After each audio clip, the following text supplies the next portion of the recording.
All right, let's record. We got The Hunt for the Fallen Star by Christopher Cox, and that's who's reading it. And I'm reading it to my kids here. I have no idea what that was all about.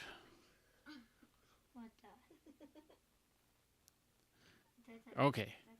Oh, it's because it was my kids are watching AI images of that I've created for the book, and there happens to be a few sound clips in there, so I guess that's what's going to kind of pop out. All right, Chapter 1, A New Pyramid. Casey's legs felt like gelatin, straining to keep him upright. Ahead of him, his brother, James, had stopped. Machete paused mid-swing, legs crouched slightly for balance as the ground shook beneath them. Between the brothers, their best friend, Heather, held her machete low while her body swayed with the ground swells. The incessant buzzing of mosquitoes and insects was silenced by the violent and random shaking of the jungle undergrowth. Unknown objects dropped from the canopy overhead and crashed through the branches before thudding into the ground. 10 seconds later, the shaking subsided, and the low din of jungle buzz resumed. Heather brushed aside a strand of brunette hair from her sweat-streaked tan face. "Do you think that was the main shock?" Casey's left hand tugged at his khaki shirt, the moisture resisting his efforts to unstick the fabric from his chest. "Maybe," he said, with a wry smile. "It was the biggest of the last few days, but if a bigger quake hits, this would just be another foreshock." James wiped his beige, rolled-up sleeve against the dark blonde hair plastered to his forehead. "At least we're not in the concrete jungle, where walls might fall on us." He looked back at his older and shorter brother. "Any idea how much further? I'm guessing we're about where your lidar showed the pyramid." The wide brim of Casey's jungle hat drooped, his machete hanging limp in his right hand as his left studied a small global positioning device hanging from a lanyard. "It looks like we're about there." He wiped away a drip of sweat sneaking towards his eye and looked ahead at an apparent dead end of greenery. Shards of filtered green light danced through air openings in the jungle roof. The air was thick, humid, and filled with buzzing dots. The entangled jungle understory and the floor layers made it almost impossible to see more than a few feet away.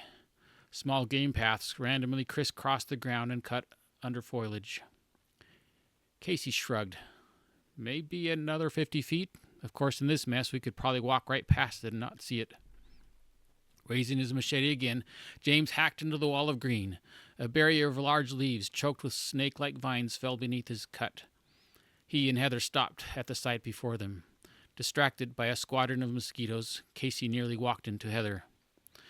With a large grin, Casey shot a glance at his brother. "You gotta love GPS." Barely visible among the jungle undergrowth, a stony, 100-foot-wide triangular mound rose 50 feet up from the ground. Random vegetation and trees covered the pyramid-like sides and reached skyward from one-time steps eroded from centuries of weather. Wind deposited dust, soil and debris filled cracks and crevices and provided locations of opportunity for intrepid plant life. The trees on the pyramid mound were not as high or thick as the surrounding jungle. The top trees were smaller, and their perch on the ancient structure gave the illusion of a small depression in the jungle expanse. Above them, a tropical blue sky filled the afternoon. The threesome picked their way toward the base of the vegetation-infested ruins. "Well, that looks like what I saw on the drones or lidar yesterday," said Casey. "What do you think we'll find?" asked Heather. James shrugged. "Who knows? Maybe nothing. That's probably why the professor wanted us to check it out first. Not to mention he's up to his eyeballs in the Temple of the Sun back at the dig site, trying to discover if the supposed tomb is actually an antechamber to something more," said Casey. James pointed his machete to the left. "Let's split up for initial assessment. I'll go left around the base. Heather, you go right. Maybe there's a base entrance, like at the Sun Temple. Casey, you go up and see what you can see." Heather and James each started around the perimeter of the ancient structure. Casey looked up at the green-encrusted slope, wiped a bead of sweat from his forehead, and muttered, I'm sure it'll be just like the other side of the temple." Slowly, Casey climbed to the top. The edges of the eroded steps crumbled underfoot, and he paused to catch his breath while wondering what he was looking for. His expertise was technology and aircraft, not archaeology. Throughout his short climb, he appraised the ancient temple. Was he looking for a way inside, artifacts, or signs of the ancient civilization? After a few minutes, he reached the fairly flat, 20-foot square top. Crumbled remains of short walls surrounded the top, eroded columns of each corner, and 4-foot openings at the midpoint of each wall. Through the squat trees that tangled among the broken stones, he could see the vegetation stretching down the 4 sides of the pyramid onto the jungle floor. The tenacious plant life, bushes and trees grappled the cracks, desperately seeking the sparse soil deposited onto the pyramid by ancient weather. Cautiously, he walked around the top edges. Below him, amid the trees, he saw his companions scouting the base of the pyramid. He took turns watching each one as they quickly glanced or poked into the occasional crack or crevice. Beyond the pyramid, trees filled the jungle scape like swells of a multi-green ocean. He turned his attention back to the pyramid's top. At its center, a large flat stone lay across a once circular altar, its edges chipped and eroded. Pieces of jagged mortar clung from gaps, crumbs littering the ground. Hoping for a better view of the jungle, Casey hopped onto the altar. There was a crack, and a hand-sized section split along the top stone. Looking down, flecks of red between the cracked edges caught his eye. Excuse me. Curious, Casey jumped off and tried to remove the broken section. After a few minutes of adjusting his grip, pulling and pushing, the broken piece scraped and fell off the top. He jumped to the side when it crashed near his feet. Images of ancient characters and drawings marked the newly exposed surface of the second top stone, this one hidden under the first, and its surface was smoother than expected, except for fresh scratches from the sliding stone. He examined the broken edge of the top stone that still capped the altar. It was a couple inches thick and rested on regularly spaced small pieces of wood that suspended the flat stone above its base. The poor mortar job around the edges looked like the top stone had been laid quickly to hide the real top. Casey pulled a small shovel from his pack and scraped its blade along the edge, easily breaking away the old mortar. He tried to move the stubborn top slab, but it refused to budge. Remembering the scratches, he decided he needed help. He went to the back edge of the pyramid. Below him, among the trees of the base, Casey was examining something hiding among the bushes. James was examining something hiding behind the bushes. From Casey's right, Heather was converging on James's position. Casey cupped his hands around his mouth. "Hey, you guys! I think I found something." James looked up. "What'd you find?" "Looks like an altar, smaller than the Sun Temple, but there's like a painting under the top." Heather cocked her head. "Don't break anything," she said as she started climbing the pyramid. Casey's cheeks warmed, and he refrained from responding. James looked back down at the nearby bushes. "I found something as well. Maybe an opening. Looks like it may have recently opened up, probably from all the tremors we've been having lately." James marked his find with a small rock mound, then climbed the pyramid, joining them, where Heather was already examining the portion of a newly exposed altar. "Looks like there might be petroglyphs of some sort under the slab." Heather pointed at small, regularly spaced piles of wood debris on the surface. "This is probably why the top piece broke. Looks like the wooden slats that were holding it up have disintegrated." "I tried to move it, but it's got to weigh at least as much as I do," said Casey. "Guess we need to get you some more exercise," teased James. "Very funny," replied Casey, "although it's true I don't have the finger strength you do with the rock climbing." Heather's voice carried a slight rebuke. "We need to be more careful not to damage the images anymore. Maybe we should get more of the team here." "We're supposed to be checking this place out to see if it's worth the team's time," replied Casey. "Without seeing what's underneath, how can we really know?" "Casey's got a point," James shrugged. "The dig's taking all the professor's time and the team's limited resources. There's so many ruins hiding in the jungle, it's impossible to begin to figure out which ones are worth checking out." He nodded reassuringly to Heather. "We'll be careful, but we need to be quick. I found something we should check out, and we're on a time crunch." He pointed around the slab. "Spread out around the top stone. The 3 of us should be able to lift this. And watch your fingers. Ready?" The others nodded as they positioned themselves around the altar. "On the count of 3, lift and set it against the side. 1, 2, 3. They grunted, and Heather winced as the stone scraped slightly from its location. A moment later, they set one end of the slab on the ground. Heather's eye shot back to the newly exposed top. Wow, that's incredible! Her wide eyes squinted. I think we found a piece of the puzzle. On the left side of the exposed surface were carved images of the sun, moon, and several stars, each with ancient hieroglyphic characters nearby. Fading colors hinted that the carvings had been brightly painted in the past. To the right was a large curved circle with 6 smaller concentric circles inside of it. Around 3 of the circles were repeating images. The other 3 circles had differing characters. In the center, a face stuck its tongue out. Looks like a variation of the Mayan calendar, probably adapted for the local culture, said Heather. She studied the circular relief on the right. But I'm not sure about the characters on the other parts. Some of them kind of look Egyptian. She shook her head. But that can't be right, not in Central America. She took out a small digital camera and began snapping photos. Casey pointed to the sun, moon, and stars. Aren't those arranged like points of an upside-down triangle? Near Casey, the moon image was at the bottom point.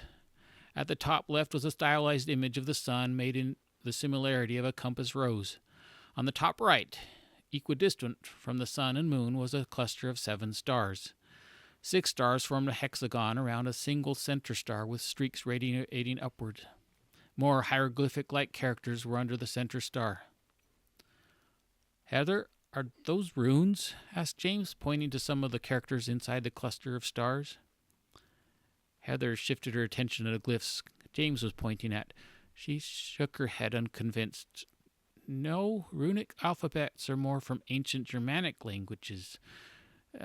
There have been some rune stones found in North America, but I haven't heard of any in Central or South America, and those characters aren't familiar to me. I thought I'd seen them before. James stopped when he noticed Casey's wide eyes. Aren't those like the markings on your crystal? Asked Casey. Recognition lit James's eyes, and he nodded. Heather's brow lifted from her unspoken question while James pulled a silver chain from inside his shirt. Hanging from the chain was a small, sinewy cage that protected a crystal disc.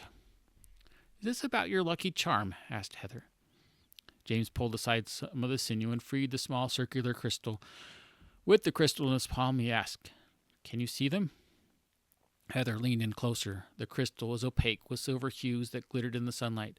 It was thin, about the thickness of a quarter. She shook her head. Looks like it usually does. James rubbed the crystal briefly for several seconds and held it out for Heather to watch. A 16-pointed star, which looked like a compass rose, appeared. 4 large points were equally spaced around the center. Between these were 4 intermediate points, and shorter points radiated from between those. A couple dozen tiny but discernible characters appeared along the edge. Several were identical to those under the center star of the altar. Why didn't you show this to me before? Accused Heather. I have, said James, though I probably forgot to show you the writing, and we didn't have any idea what it might have meant. So what does it mean? Asked Casey. James nodded. That's the question, though I'd guess the disc came from this culture. Just like the tribal elder told you, said Casey. Heather examined the crystal disc in James's hand, the rune-like characters slowly fading. I'll need to get a closer look when we're back at camp and compare to the pictures I took. But if it's really like what's on the stone, it's not familiar to me. Casey's eyes shifted from the crystal to the altar top. His left brow rose. He pulled out the GPS and looked at the sun image on the stone. Then he turned slightly to face the star cluster. Interesting. I think it's a map. From where we are, here at the moon, the sun image is in the direction of the dig site. So there might still be a temple for the stars in that direction, said James, continuing Casey's thought. His voice carried an edge of excitement as his eyes tried to pierce the dense jungle growth. Maybe one particular temple of the fallen star. Didn't your drone scan this whole area? Heather asked Casey. The information the professor discovered only indicated something in this direction. With limited flight time, I flew the drone out for a LiDAR scan this far and confirmed these ruins. There wasn't anything to point us that way. A satisfied smile lifted his mouth as James's eyes lit up. Now we have another lead. I'll take it on a flight tomorrow to see what the scan uncovers, said Casey. But there's no time today if we're going to check out what you found. Heather snapped a few more photos before they climbed down the pyramid to the marker James had placed. Careful, said James as they neared his small rock pile. The ground started to give away when I was looking into that crack, right before Casey shouted down. They cautiously approached, the jagged, dark edges gaping at them through the undergrowth. Casey took a flashlight from his pack and pointed into the blackness. The opening was a few feet wide and angled sharply down a 15-foot dirt slide. The odor of freshly exposed moist dirt mixed with decaying vegetation filled the nostrils. Dirt and rocks intertwined with roots down the slide to where an opening broke under a large foundation stone. Pointing down, James commented, I think the recent quakes might have broken something loose down there, along the foundation, and caused the ground to sink in. I think it's probably safe enough to go down, at least with a rope to get back up. Heather shook her head disapprovingly. I don't. But I know better than to try to convince you otherwise. Just be careful. James gave Heather a mischievous grin as he retrieved a rope from his pack. You may watch your lights, just in case there's something interesting down there for you to take photos of. He tied the rope securely to a nearby tree and carefully fed it down the dirt throat. He replaced his hat with a headlamp and slid feet first down the opening. Loose rocks and dirt cascaded below and chased after him. He replaced his hat. Oh, this is good. James's voice returned muffled from the hole. I'm good. Give me a couple of minutes to look around. Get ready in case it's worth coming down.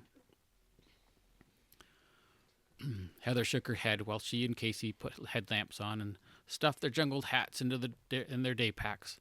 A minute later, Casey's light illuminated James's dirt-encrusted face, smiling up from the dark abyss. You guys got to see this, James said. Heather, you'll definitely want photos.